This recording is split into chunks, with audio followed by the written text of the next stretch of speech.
Question I have for you is, are you tour school ready? Oh, absolute pin seeker. Be the club. Oh, it very nearly did. Almost. Welcome to the channel, everybody. In this video, we're going to be catching up my brother Paul just before he heads off to tour school to see exactly what's in his golf bag. So tour school just around the corner. Yep. What's the plan? Plan is to try and get through the first stage, and then we'll see how things go from there. First time back at tour school for how long? It's been a while, maybe 8 years. Yeah. Haven't been down, so yeah, looking forward to it. Confidence though must be up, because obviously you won the PGA Champs this year, so is that what's kind of inspired you to want to go? Yeah, I made the decision a couple of months ago, so yeah, the form's been okay this year. It's been up and down as you get most years, but I think this year I've had a couple of good wins, which has kind of made me think that give it one last shot and see how we get on. Why Molliettes down in France? Molliettes, that's come back on the rota for stage one, and I've been there 3 or 4 times in the past, and I think I've got through 3 out of the 4 times, and I won it one year, so it's a course that I think suits me, so it'd be great to get back there. Setting up the golf bag is a challenge for most people, but for you, you've got a few clubs in there. I know you've been playing around with clubs this last year, which is why I've not done a what's in the bag with you for some time. So let's start off with the wedges, because you're not somebody who changes wedges very often, are you? I mean, if I was on tour, I'd be changing my 58 as much as possible. Okay. And the reason for that? You just want the grooves as sharp as possible for these to get you out of the... when you short side yourself or whatever, you need as much spin as you can. So I mean, this is a couple months, 3 months old maybe. Yeah. But I'd be changing them on tour probably every couple of weeks, I would have thought, and I think a lot of the guys do. So. And how long has that? Say that's been in the bag 2 months. 2-3 months. Yeah. And how long does a wedge like that normally last for you? Paul? For me, 6 months to a year. I mean, the winter time you're coming into winter now, so we don't necessarily need the sharp grooves. So, but if it was the start of summer, I'd be looking to try and get hold of a new one. And what is that one then we've got? That's a 58 T-grind SM9, one of the new ones. Okay. And yeah, it's very good. 4 degrees of bounce? Why have you got such low bounce? I play everything with an open face anyway. Okay. So that adds bounce straight away. So, and I don't, I'm quite shallow into the ball, so I just feel like I can open the face more. Yeah. Without the bounce kicking in too much, and it's quite. 58 is, I guess you could say, is quite a low loft for that. So some people got 60s. So by having less bounce, I can open it up to a 64, 65 or whatever, and it not be the leading edge not be too high off the ground with it. And that's a really interesting one, because there's so many videos out there. I mean, I've done videos on what bounce should players use. If you're somebody that generally sweeps the ball, so clips it off the surface and maybe plays a lot of links golf where it's nice and tight, firm conditions, then something with a little bit lower bounce is not a bad thing, is it? Take away that opportunity to bounce into the ball, as they say. But for those players that tend to dig it, or off soft conditions like parkland golf courses, having maybe a little bit more bounce is not a bad thing as well. Yeah, absolutely. So it's that's the best way to get the gauge of it. If you're somebody that comes in and takes big divots, then possibly look at something with a bit more bounce. If you're a sweeper, sliding it off the top of the surface like Paul does, then something with a little bit lower bounce is a good thing. And does that stay pretty consistent then in all your wedges? So I've got a 52, they're the older one, SM8s. Okay. I kind of, I don't want these ones spinning too much, so I don't renew them that often, maybe once every 2 years maybe with those ones, and the pitching wedge, both SM8s. So, but that's 8 degrees of bounce. This is just the standard bounce. The bounce isn't such an issue for the wedge because you're not playing so many shots around the green with it. So, but certainly these two are important. And 52, you're not going to be opening the face quite as much because you just use the 58 anyway. So I don't need it quite as low a bounce. I've got 8 degrees of bounce on that one. And then what about because obviously you've got 46 degrees of loft in that pitching wedge. Yeah. Number one, why do you use a pitching wedge from Vokey rather than, let's say, a pitching wedge from the set? I just feel there's so much more control with them. I think the wedges on a full set just seem a bit clumpy for me. Yeah. They seem to go quite a long way, and also they're difficult around the greens just to try and get any sort of feel with them. Whereas I can chip quite nicely with a Vokey wedge. So you always recommend most people to test out the wedge of a Vokey as well? Yeah, I'm or surprised, a set of what they use specialist-wise? Yeah, I'm surprised more people don't, because they do it, you know, because they do them in quite a strong loft of 46 now anyway, so which is kind of similar to what the standard wedges are, but they seem to come off the face a bit better and a bit softer than what the standard set does. And shafts in those 3 wedges in, Paul, do you change around a bit, or do you keep them the same? These are Tour issue S300s.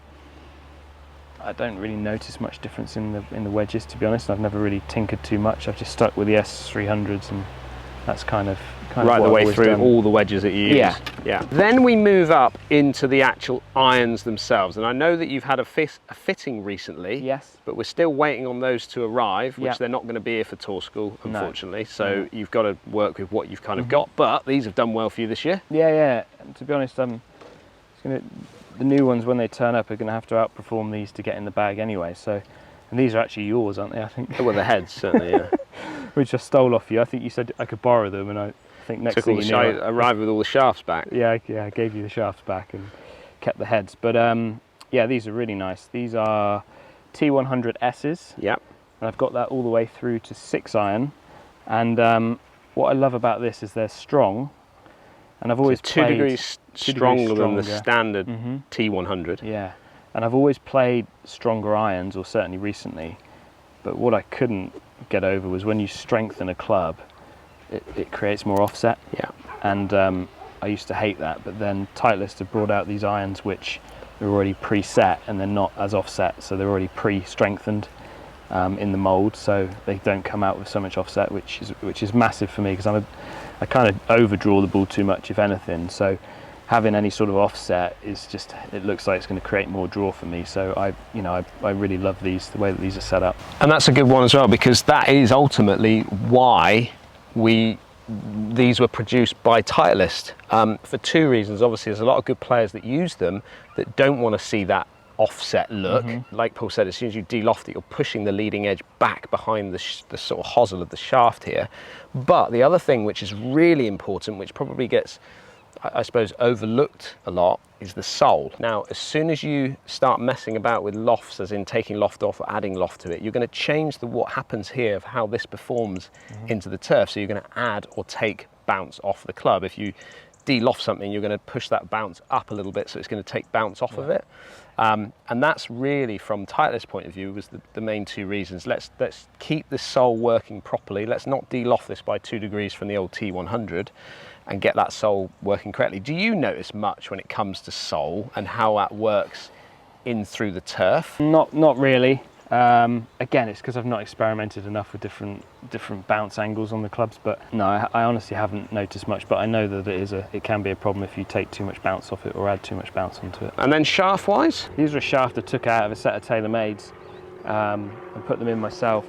They're a C-Taper 105, so they're really light, they're in a stiff, which I think launches the ball up a little bit for me, which actually works quite well with the low loft. Yeah. So it kind of counteracts it a little bit for me. And then with it being a bit lighter, I can create a little bit more club head speed out of the club. Okay, and does it change, obviously, are you bothered about the swing weight changes and things like that? Does it affect you too much? Not really. I just practice with something, and I've got used to the feel of a lighter club now, which I quite like. But it's not something I've always done. But and how much more mile an hour do you get out of it? Do you know? Is it marginal? A couple more mile an hour. It is, yeah. So that can increase. Yeah. That can increase the ball to get up to maybe 2 to 6 yards longer. In cases. Definitely something I think everybody should look at who hasn't got the club head speed they necessarily want, is just going for lighter stuff. Yeah. And then we found that with using the speed sticks, that as soon as you lighten off the speed stick, your club head speed goes up. It's fact. So, you know, the lighter you can get the club, as long as the club can still perform and deliver the same power to the shot, feels right for you. Then the lighter the better, if you can handle it. Definitely. Yeah. And then grips through the bag, are you pretty much just Tour Velvet standard, velvets? Really? Yeah, try to get those as much as possible. And they're just a round, they're not ribbed or anything? No, just round. Golf Pride do make some pretty good grips, don't they? Give you some great options out there. So that takes you up to a 6 iron then, Paul? So 6 iron up in the T100s. Yeah. And then from 5.43, I've got Callaway X-Forged UTs. So they're quite forgiving. Very forgiving, yeah. but really good. I love these. I've got a C-Taper Light 110, so not too dissimilar to what is in the rest of the irons, but these are great. These are really good. I get on really well. What makes them great? What do you feel that you get more from them than, let's say, another set? You know, whatever that set could offer you. I just way more forgiving, but also I can still get the trajectories and the shapes that I want out of them. You know, I've got a 5-iron in this set, but this is just so much easier, so much better to hit. Can launch it a bit higher? Yeah, I'd say a little bit higher, but it's just to forgive it. Like if you don't quite catch it, still maintaining good ball speed. You know, end up pin high somewhere. Whereas Yeah, the other ones, you really notice important. the 5-iron, the other one, you slightly mishit it, you notice the drop off with it. Whereas this, it will still be up round pin high. So yeah. So instead of having, let's say, hybrids, you've gone for utility irons. yeah, well, yeah, kind of. It's yeah, certainly the 3-iron, which is quite a strong 3-iron I've got. Yeah. You know, I probably should be using a utility to get it up in the air, but sorry, a rescue, but I struggle with them. I just really don't like rescues. I've never found one that I can get on with or feel I can keep on the planet. They just seem to go off in different directions for me. So I'd rather have to deal with trying to sneak a 3-iron off the turf and deal with the lower flight of that than a rescue, really. So loft-wise in those, you've got a 24, which is your kind of 5-iron. Yeah, I mean, they're not the lofts they say they are. Okay. So and I honestly don't know what the lofts are. I've just bent them to go... The certain yardage. Yeah, to a set yardage. So I think they're probably a bit weaker than what they say, because I mean, an 18-degree 3-iron is quite a strong 3-iron. I don't think it's that. I think it's more 19 or 20, but I've bent them according to distance rather than what the loft is. Okay, that's interesting. How far do you carry a 7-iron, Paul? Up near about 170 these days. Are you? With this one, yeah. That's very good. 165 to 170. I've been hitting it a little bit further recently, like a fine wine, you're getting longer with age, aren't you? Yeah. And then do you sort of work that as like 10 yards either side of that as you kind of go up and down the bag? Yeah, they do. It's difficult to know exactly how you should space them, because it's not just about the carry, it's the roll that they then get as well. Because obviously if you've got a 10-yard carry between a 4 and a 3-iron, and then a 10-yard carry between an 8 and a 9-iron, well, by the time you feature and roll into that, the gaps become, you know, the gap with the 3 and 4 irons is going to be way more than what it is with the 8 and 9 iron. So it's trying to know exactly how it should progress, but roughly the top end, there's about 10-yard carry between them. That's interesting. Yeah, I haven't really thought of it like that, but yeah, I get it. Remarkably, you have arrived here today with one putter. One putter, the Spider. Tailor-made Spider. That's an old one now. It is. It's got quite a bit of lead tape on it. And you've got lots of weight on the bottom of that putter. Yeah. Okay. And it's bent very upright, isn't it?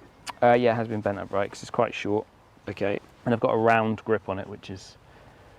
Why the round grip? Because I could never get my left hand comfortable on a square grip. It just felt like it was too over for me. So I just went to a round grip and just found it much easier, felt more comfortable in my left hand position. Okay, and that's just experimenting with stuff? Yeah, absolutely. Too much time on my hands. Yeah, way too much time on your hands. But it is bent quite upright compared to what it was? Well, I had this made up on the tour van, so it came as it was. It was straight out, bent to how I had it, the specs that I wanted. So. Right. And lengthwise, what have you got? 33? I think it's about 32. I think. Okay. But you're sticking with it. That's the only putter that's making its way to tour school. At the moment, you know. Are you taking it back up or not? No, I think I'm just going to take one. Okay, good. I can't, because I can't get it on Ryanair. My putters are too heavy. Too heavy, yeah. Extra weight.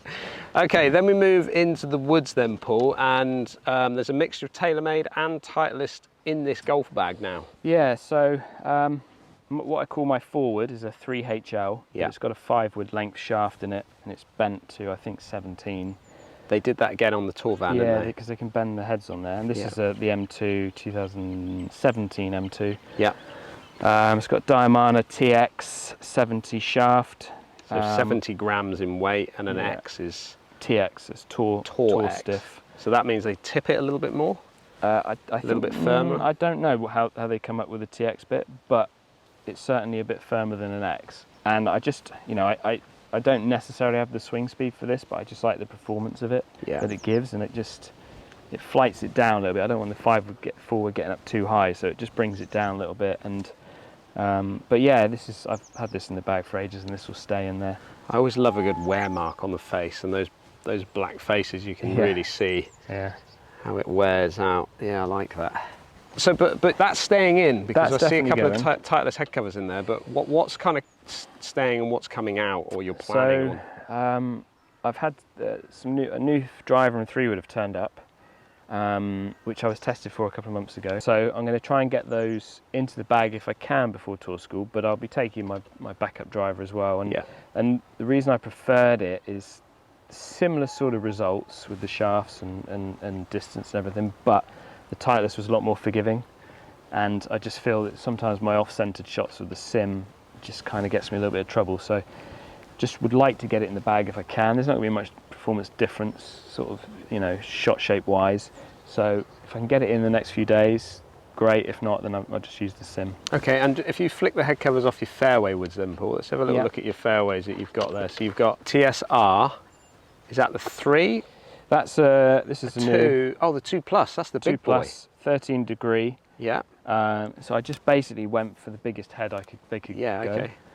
You know, my ideal would be almost a 3 wood the size of a driver head, really. Yeah, or the mini driver. Well, the mini drivers are a bit too deep, I think, but I just don't know why nobody's built a big-headed 3 wood yet. Like, as long as it's shallow, with the correct loft, I don't know why they're not longer, you know, and a bit more forgiving. It's almost like there's so much tech and R&D going into drivers, and nobody really focuses too much on the fairways enough.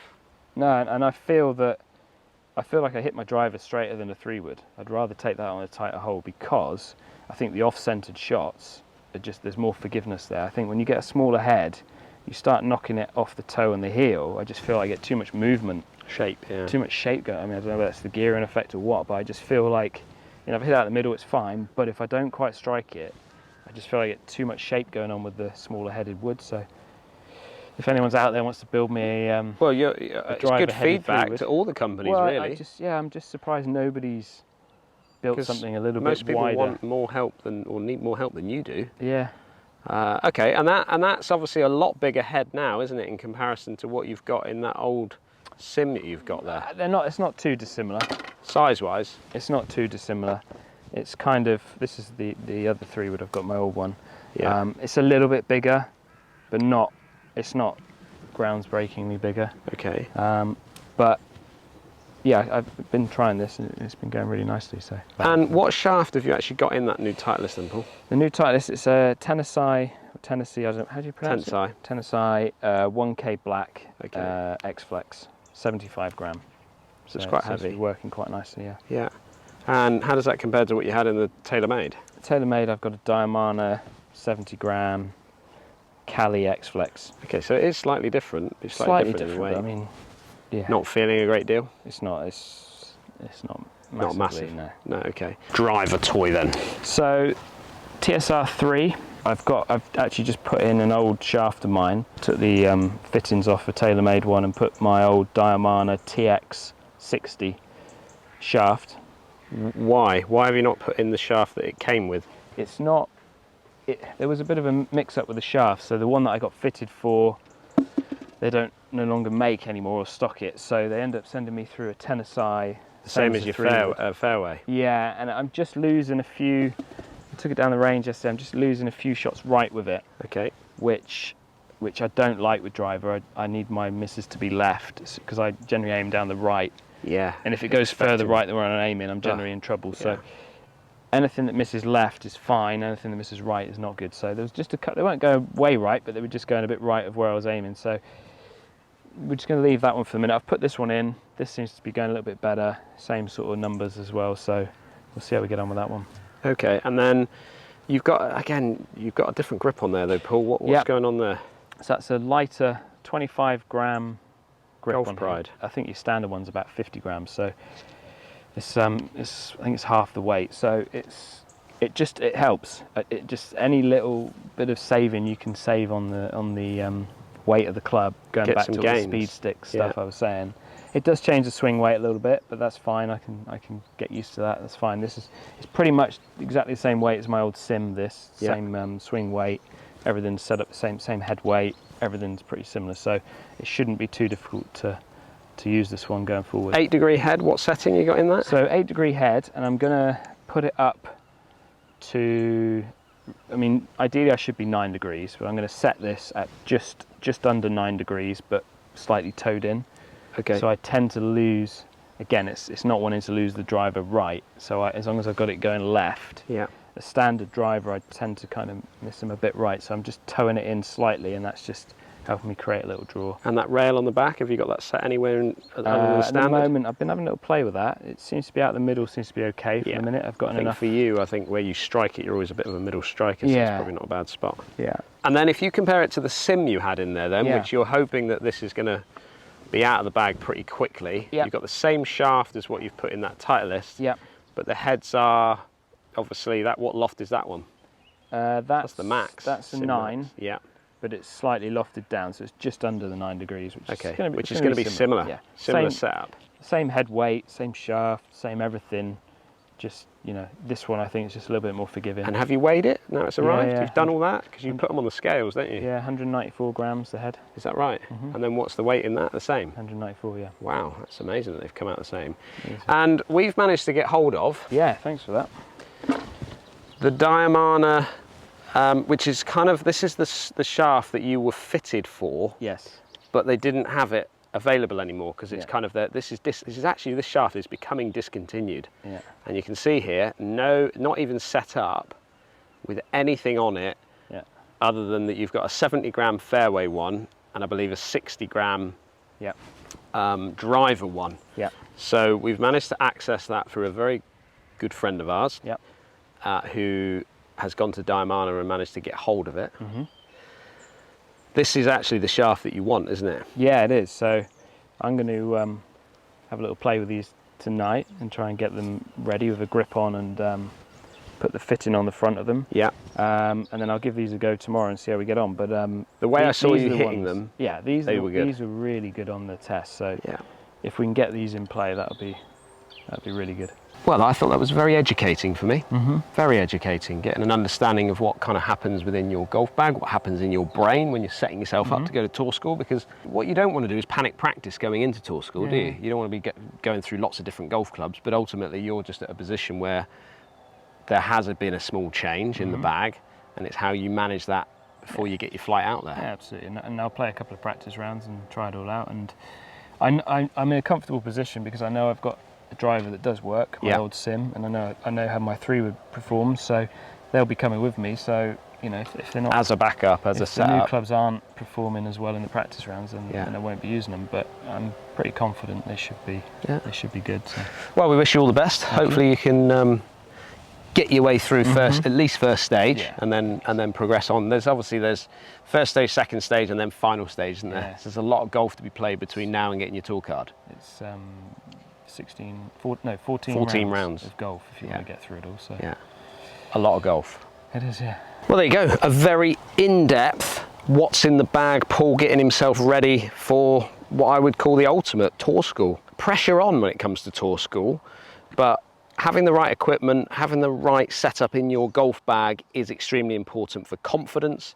It's extremely important to feel like you can get yourself to that next stage. But I'd like to hear down in the comments, what did you think of that video? What do you think of the clubs that Paul has in his golf bag down there? Are you using any of the products that Paul's using?